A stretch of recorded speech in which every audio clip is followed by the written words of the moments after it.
Michigan State stops Stanford and stuffs them at the line of scrimmage. And the Spartans are on their way to a win in the Rose Bowl. The 2013 season was a special one for the Michigan State Spartans. Despite all the odds and all the doubts entering the year, the Spartans went on to become Big Ten and Rose Bowl champions. Although it will be a memory that will live on forever, it's also a memory that the Spartans must move on from as they turn the page and move into the 2014 season.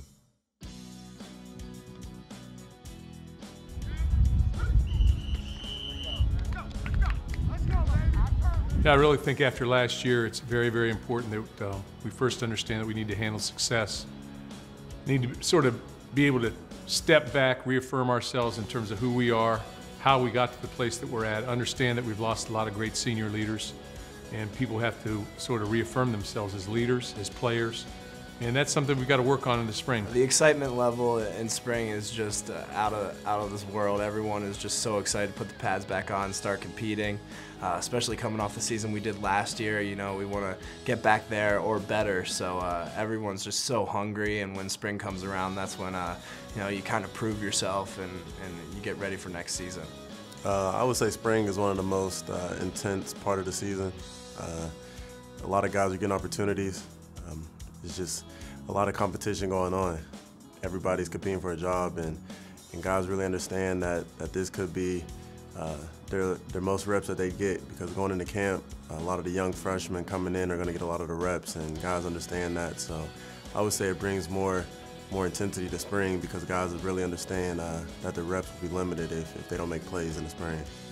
You know, my college coach, Coach Evans, Dale Evans at the University of South Carolina, always used to talk about during spring trying to get 3% better per practice. And you know, you have an opportunity with 15 practices to, you know, get 45% better if that's possible. Now, some days you're going to move up, some days you're going to move down, but I think if you can just try and strive for that, you know, good things are possible. And in doing that, if everybody just tries to move in that direction, I think we can get better as a whole.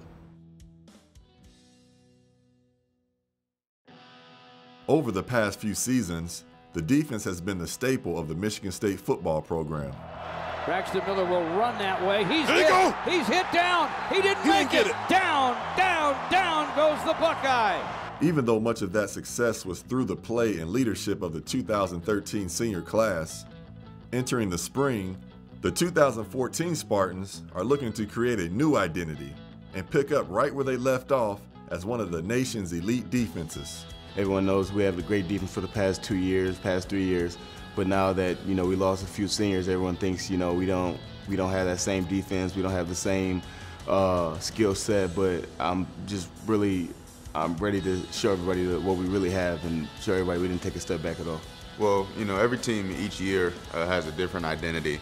Whether you got the same people out there in the starting lineups or different people, we always got to find our own identity, and we're working on that now this spring. And the search for that new identity starts in the trenches with the defensive line. Up front, you know, we got defensive ends. I've been impressed with, obviously, with their two guys, Rush and Calhoun, but Demetrius Cooper's a guy. LT shows flashes, but needs to be much more consistent. And then on the inside, you know, we've got guys who have played there. So, you know, Heath and Knox and Kittredge and Clemens, they've all played for us. So, you know, they all have playing experience, but there's going to be opportunity for others in there when our freshmen get here. And I'm impressed with our freshman group on high school senior film, so it's going to be interesting to see how it all plays out. You know, having to replace Hoover and Makaj, we're definitely growing interiorly, and the expectation for each of us is completely different, but we're looking for that guy to replace two critical keys in our defense last year and be able to show that they can consistently do it, and that's kind of the expectation right now.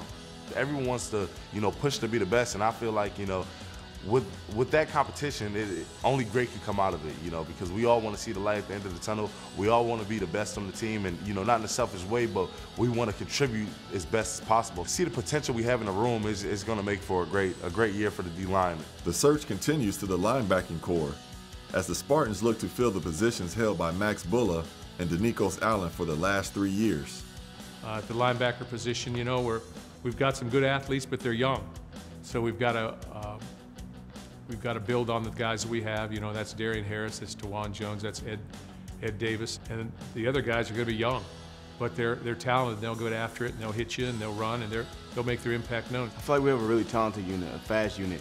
I feel like we still have ways to go with learning the defense and learning pieces of the offense that apply to us, which we can learn, just be a smarter football player. But I feel like, you know, whether it be Darren Harris, Ed Davis, Riley Bulla, John Reschke, the speed that we have is a good attribute for us to have. Well, competition is always healthy. It pushes each other, and it pushes ourselves to get better, because we always know that there's somebody that's coming right behind us that's hungry for the spot. It's been really beneficial for us to know that we have people that can go in there and, you know, pick up where the last guys left off. But right now we're just trying to find our chemistry as a unit. And finally, on the back end, the Spartans must identify replacements for 3-year starter Isaiah Lewis at safety and consensus All-American and first-round draft pick Darqueze Dennard at corner. We've got, you know, a lot of solid corners, but do we have a bona fide starter yet? You know, I would say the two guys that are fighting are Darian Hicks and Arjun Calhoun at the corner spot, and again, I think it's a neck and neck, and may go into the fall ball as far as who's that guy going to be. But both of them have showed that they can run with the one defense. And then after that, you know, it's Ezra and Jermaine Edmondson, and I'm probably going to leave somebody out, but those two guys are fighting as well. The corners, that, you know, they're privileged enough to be able to watch a guy like Darqueze, a great athlete, and just the way he conducts himself. I would say the younger guys more so picking up on what Coach Barnett is saying, listen to his technique, work on their technique daily, and they understand their position battle. And then at the safety position, R.J. Williamson and Demetrius Cox, two great athletes, both smart, able to make plays, able to tackle in space, big bodies. It's just going to come down to who's more consistent. You know, R.J. Williams, he's got all he wants back on the back end with Jalen Powell fighting for a starting job there with him, and also Demetrius Cox. So there's going to be a lot of jobs that are going to be open in the fall, and you know, we really won't know until we open up with Jacksonville State who some of those guys are going to be. We set a bar last year to put on ourselves, to call ourselves no-fly zone, and that's something that we want to live by for years to come. So it's just more so guys improving every day, guys continue to learn, guys continue to compete, and so we can uphold our name of the no-fly zone. But this spring, one of the biggest question marks surrounding the defense is in the leadership department, as it's time for others to surface as leaders heading into the 2014 season. You know, the challenges are, you know, finding those new leaders that are going to lead on the field all day long. And you know, we lose a lot of leadership, we lose a lot of intelligence on the field, and that's been the challenge is getting guys to lead as well as know what to do. I would probably say number one leader is probably Curtis Drummond right now. I'd say Shalik Calhoun's another guy that's, you know, leading up front. You know, at the linebacker spot, Tawan Jones, really, I think he's starting to lead. He's starting to communicate more, and you know, once he learns his role as far as where he's playing, he becomes even a bigger part of the leadership puzzle there for sure. Despite the loss of 6 starters, there's no question that the defensive unit as a whole is extremely talented. Now, it's just a matter of it all coming together. You know, there's no question that we have the best defensive staff in the nation. You know, starting with the best defensive coordinator in the nation with Coach Narduzzi. You know, they know what it takes, and because of that, they're coaching us, you know, even harder, I feel like, than last year, which is a great thing. Last year, I saw that, you know, what we have the potential to do, and, you know, with that potential, we were able to achieve.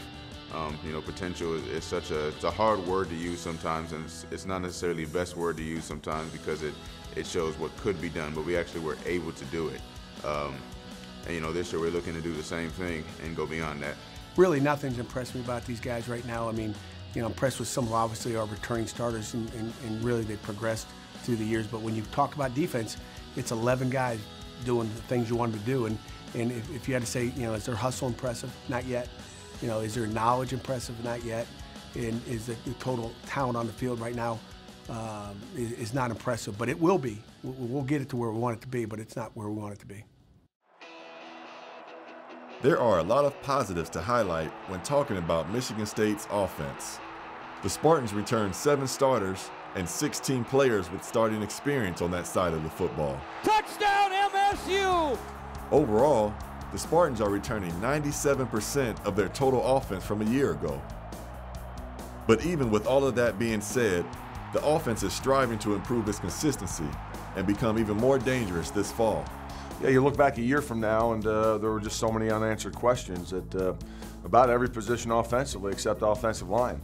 And 12 months later now, we're sort of flipped around where you know, we feel pretty good about some of the guys who performed for us last year at the receiver position, the quarterback position for sure, and the running back position. Tight ends came on.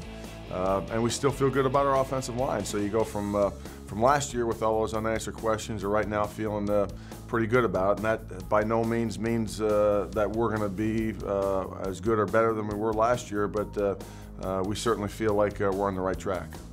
Going forward with our offense this year, we have Connor Cook, who's becoming such a great leader. We have Jeremy Langford, who just runs so hard, and that's so great for an offensive line to block for a guy like that. And then being able to play 8 guys on the offensive line last year just gives you so much game experience. That is just so important for our offense. To keep being cohesive and moving forward is going to be a huge part of this team. But really, I just feel like offense is going to be a very strong suit for us this year. I'm more experienced, I'll be more comfortable in what we're doing this year and with all that's going on. But I feel like we have playmakers all over the field, at receiver, at running back, playmakers at the fullback position and offensive line. So I'm excited for what the season has to offer, and couldn't be more excited for it. I think it's a team that plays 4 quarters. We're never going to give up. We're never going to quit. We're gonna fight as a team. And the running game is doing good, and the passing game is doing good. That's the best part about our offense. When we both clicking hand in hand, it's gonna be hard to stop for any team if we all play good together. Yeah, I always talk about having a shadow of the season before on you. 2 years ago it was 7-6, and now you have a shadow of a Rose Bowl. The thing about that is that you can build on a Rose Bowl year, and so we know what it takes to get there, and we know what it takes to get back there. And one time getting there is great, but being able to stay on top is the tough part, and that's what we're striving for. I think the biggest thing is for us to just understand that doesn't just happen. That is something that takes a lot of hard work. Providing our leadership takes us there, and I think you just combine those two, the confidence, but the not forgetting how difficult it was to get where we got to, and combine those two and just keep pushing forward. Good afternoon, everybody. Welcome to the green and white football game, the climax of spring practice here for last year's Big Ten and Rose Bowl champion Michigan State Spartans. Snap to O'Connor on first down, lofts it over the middle. It's going to be picked off at the 38-yard line, picked off by Jermaine Edmondson, and he heads to the far left sideline and is finally run out of bounds. And it's 1st and 10 now at the 23-yard line for the white team. And they will run the ball around the right side, and into the end zone for a score is Damian Terry. The white team leads 7-0 here, striking first in the green-white game. 2nd down and 6. Connor Cook takes the shotgun snap on 2nd down, guns it over the middle. Nice grab made in traffic, and Josiah Price, who made the catch, is all the way out to midfield. Connor Cook at the controls for the white team. Play fakes, and now guns it over the middle. He's got a man wide open. It's Aaron Burbridge with a grab inside the 10. He could walk in and does. Touchdown, Whites. Kyler O'Connor takes the snap, steps back inside the 10, eludes the rush. He'll run to his left. He's going to keep it to the 20, the 25, and out to the 30-yard line and out of bounds. 2nd down and 8. The green team at its 47. The Whites lead 13-0. End around handoff to R.J. Shelton. He'll throw it back from the right to the left to Tyler O'Connor. Guns it downfield. Going to be caught. Tony Lippett with the grab. Trickery from the green team. What a play. And Cook had another one picked off, this by Demetrius Cox.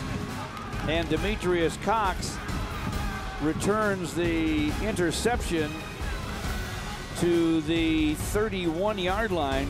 Now Lippett set to the right against Edmondson. Damian Terry pump fakes right, now steps up and lofts it right. Nice grab off the fingertips by Tony Lippett inside the 10.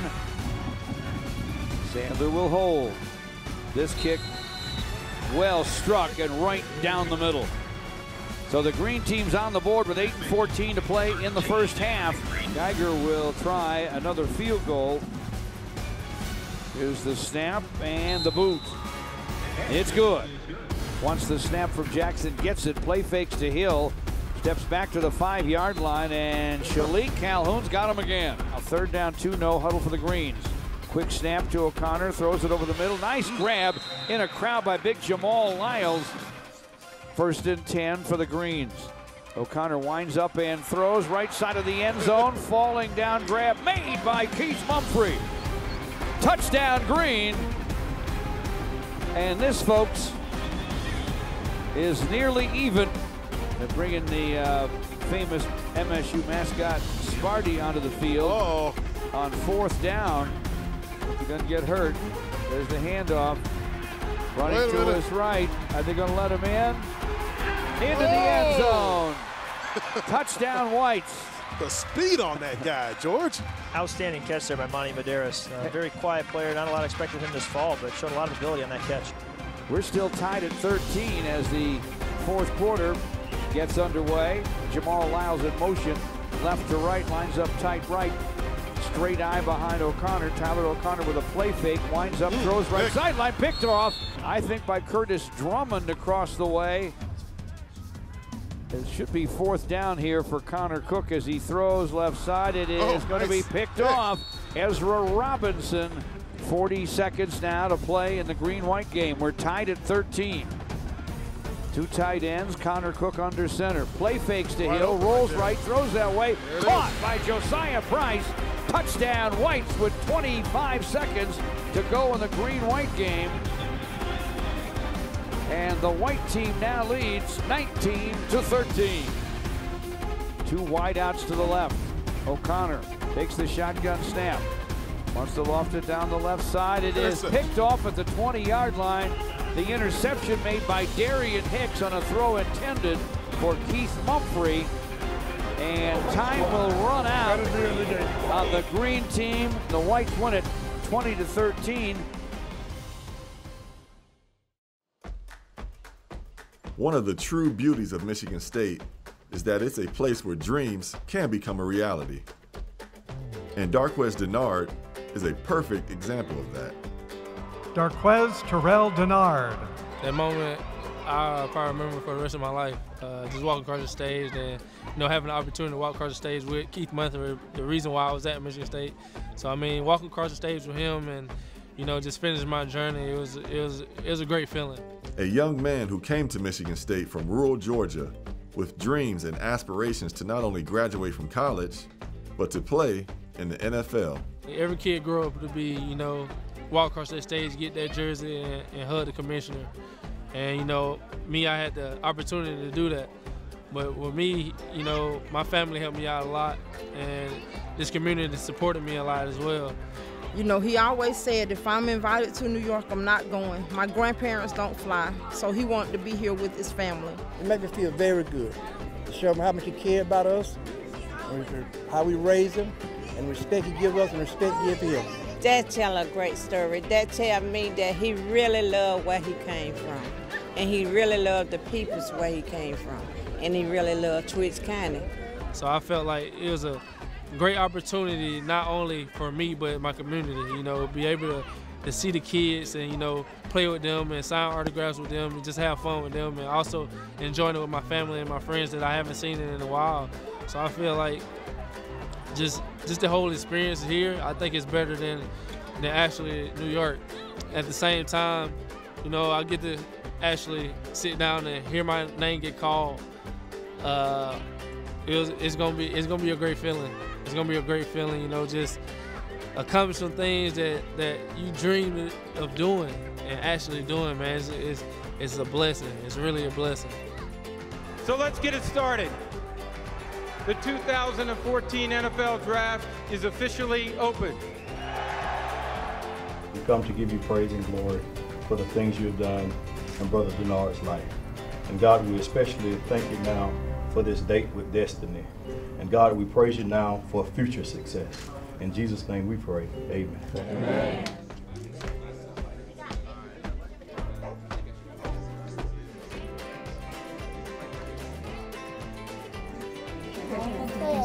If 2 more picks, you'll beat it.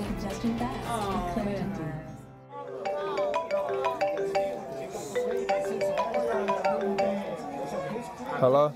Darqueze. Yes. This is Marvin Lewis in Cincinnati. How are you? I'm good. Well, congratulations. You ready to be a Bengal? Yes, sir. All right, that's exciting. Thank you, Coach. I appreciate it. All right. Very cool stuff, man. Look Thank you, forward to man. it, okay? Thank you, Coach. I appreciate it. All right, bye.